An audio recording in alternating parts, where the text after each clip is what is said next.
Welcome back to Mastering Healthcare Administration.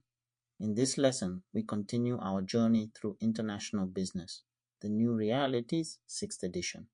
Today's focus is on the cultural environment of international business, which is chapter 3. Culture is more than just language, food, or traditions. It's the invisible framework that shapes how people think, communicate, and work together. In international business, and especially in healthcare, culture determines how trust is built, how negotiations unfold, and even how teams make decisions.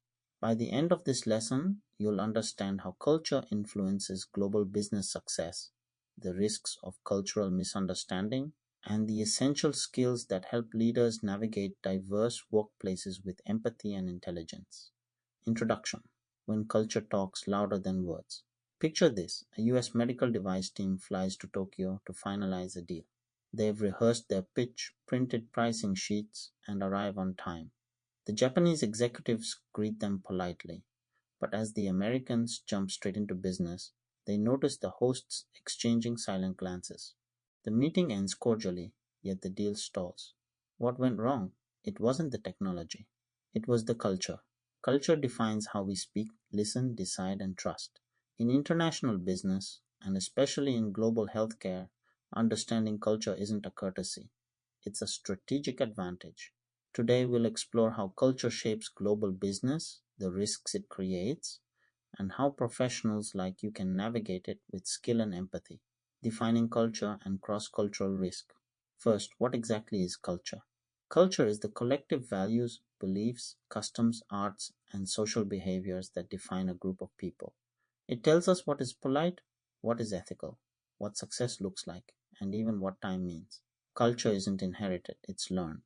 We gain it through socialization, learning our native culture, and acculturation, adapting to a new one. In international business, misunderstanding culture can create cross-cultural risk, one of the four major risks in global trade, alongside commercial, country, and currency risk. Cross-cultural risk occurs when a misunderstanding threatens a business relationship or a human value. For example, a Western pharmaceutical firm launching an ad campaign in Saudi Arabia once used imagery that inadvertently violated modesty norms. The brand had to recall its materials and publicly apologize. That's a cultural risk in action. The iceberg of culture. Think of culture as an iceberg. Above the waterline, we see visible elements, language, clothing, greetings, or architecture. This is what we notice when we travel. But below the surface lies deep culture, the hidden layer of values, thought patterns, and assumptions about hierarchy, time, or authority. For healthcare administrators, this matters daily. Consider patient interactions. In some cultures, questioning a doctor is seen as disrespectful, while in others, it's expected. Understanding what's beneath the surface determines whether communication heals or harms. The dimensions of culture. First, let's talk about values and attitudes. Values reflect what a society considers good or desirable, like work ethic, punctuality, or wealth. Attitudes are expressions of those values in daily behavior. A hospital manager in Germany may prioritize efficiency and process. A manager in Brazil may value flexibility and human warmth. Both aim for excellence, but define it differently. Second, manners and customs. Manners shape behavior in social and business contexts. For instance, gift giving in Japan follows strict etiquette, while in the US it's often discouraged in business. In some Middle Eastern cultures, refusing coffee may seem rude, in others it's fine. Healthcare partnerships depend on these details, especially in vendor relationships and negotiations. Third, perceptions of time. Time itself is cultural. Monochronic cultures like the US or Germany view time linearly. Time is money. Meetings start on the dot. Polychronic cultures like India or Mexico treat time more fluidly. Relationships matter more than schedules. When an American hospital executive expects a 9 a.m. start, but the local clinic director begins chatting about family instead, it's not disrespect, it's rapport building. Fourth is space and symbols. Personal space differs around the world. Americans keep distance in conversation. Latin cultures stand closer. A hug might be friendship in one country and unprofessional in another. Symbols matter too. In the West, white often symbolizes purity. In parts of Asia, it represents mourning. A medical logo or uniform color could unintentionally send the wrong signal. Fifth, social structure. Every society has social layers, family, class, occupation, education, that shape communication and authority.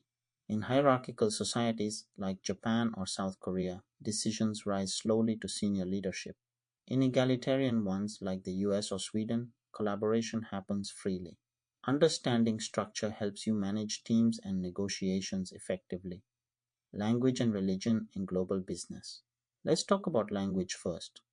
There are more than 7,000 languages in the world and countless idioms. A famous example: Pepsi once translated its slogan "Come Alive with Pepsi" into Chinese, which reportedly read as "Pepsi brings your ancestors back from the dead." In healthcare, language mistakes can have life or death implications. Misinterpreted dosage instructions, unclear informed consent forms, or mistranslated patient education materials. And remember, nonverbal language matters too. Eye contact, posture, and gestures can mean respect in one culture and aggression in another. Now, religion. Religion shapes ethics, social norms, and even business schedules. Christianity emphasizes hard work and stewardship, often linked to the Protestant work ethic. Islam guides finance, modesty, and daily routines. Healthcare organizations must respect prayer times and fasting. Hinduism influences dietary practices and the concept of karma. Buddhism emphasizes harmony and moderation, guiding conflict resolution and patient empathy. Hospitals worldwide adapt policies for prayer rooms, dietary needs, and spiritual care, showing that respecting religion is not just courteous, but operationally essential. How culture impacts global business. Culture influences every layer of international operations. Product development. Listerine changed its formula and flavor profile for Asian markets, introducing a green tea mouthwash. HR and management. Reward systems differ. Some cultures motivate through team recognition, others through individual achievement. Negotiations. In some countries, contracts are built on relationships and trust before the paperwork starts. In others, the written contract is the relationship. In healthcare, patient communication, partnerships, and regulatory compliance all reflect cultural patterns. Ignoring them is costly. Models of culture. Hall's high versus low context. High context cultures like Japan or China communicate indirectly. Much meaning lies in relationships and nonverbal cues. Low context cultures like the US or Germany rely on explicit, direct language and written details. A Western healthcare firm negotiating with a Japanese hospital must read pauses and tone carefully. Silence often conveys meaning. Hofstede's cultural dimensions. Dutch sociologist Geert Hofstede identified 6 key dimensions that help explain cultural differences. First, individualism versus collectivism, self, group. Second, power distance, how unequal hierarchies are accepted. Third, uncertainty avoidance, tolerance for ambiguity or rules. Fourth, masculinity versus femininity, competition versus cooperation. Fifth, long versus short term orientation, focus on persistence or quick results. Sixth, indulgence versus restraint, openness to enjoyment or discipline. These dimensions aren't stereotypes, they are frameworks for empathy. They help managers predict how colleagues or partners might behave and plan accordingly. Cultural orientation. Ethnocentric to geocentric managers often move from ethnocentric, assuming their way is best, to polycentric, adapting locally, to geocentric, a global mindset blending both. In multinational healthcare systems, leaders succeed when they balance universal standards with local customization, what we call think global, act local, developing cross cultural competence. Successful global professionals share 3 habits. First, acquire factual knowledge, study languages, customs, and norms. Second, avoid cultural bias, especially the self reference criterion, assuming others see the world as you do. Third, develop cross-cultural skills, tolerance for ambiguity, perceptiveness, flexibility, and humility. This is where the CKR framework comes alive. CKR Intangible Human Skills, communication, empathy, adaptability, teamwork, and cultural intelligence. CKR Tangible Process Tools, structured negotiation plans, stakeholder maps, and decision frameworks that guide action. When you combine both, you become not just globally aware, but globally effective. Conclusion culture shapes every handshake, every meeting, every email, and every partnership. It determines whether a product succeeds or fails, whether trust forms or fades. For healthcare administrators and business leaders, mastering cultural understanding isn't optional. It's leadership in action. Global success comes from seeing beyond borders and building bridges through respect, curiosity, and competence. This video was based on Chapter 3 of International Business, The New Realities, 6th edition.